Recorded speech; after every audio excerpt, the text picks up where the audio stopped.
ഇന്ന് ഞങ്ങൾ ഉണ്ടാക്കാൻ പോകുന്നത് ബീറ്റ്റൂട്ട് മെഴുക്ക് പുരട്ടിയാണ്. അതിന് ഞാൻ 2 ബീറ്റ്റൂട്ട് എടുത്ത് ചെറുതായിട്ട് നുറുക്കി ഒന്ന് വേവിച്ച് വെച്ചിട്ടുണ്ട്. അതിലോട്ട് ശകലം മഞ്ഞൾപ്പൊടി, കുറച്ച് ഉപ്പ്, ഒരു സവാള, ഒരു 4 പച്ചമുളക്.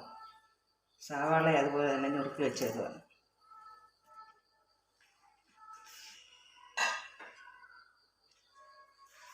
ഇനി ഇതെല്ലാം ഒന്ന് യോജിപ്പിച്ച്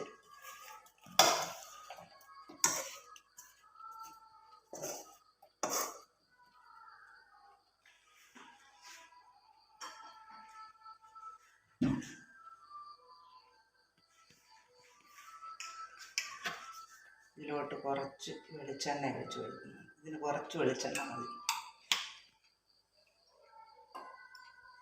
ഇനി ഇത് ഒന്ന് അടച്ച് വെച്ചിട്ട് ചെറിയ തീയിൽ ആ ഉള്ളി ഒന്ന് വേകാൻ വേണ്ടി വെച്ചിട്ടുണ്ട്. നമ്മുടെ ബീറ്റ്റൂട്ട് മെഴുക്ക് പുരട്ടി ഇവിടെ റെഡി ആയിട്ടുണ്ട്. ഞാനിത് പാത്രത്തിലോട്ട് മാറ്റാൻ പോകും.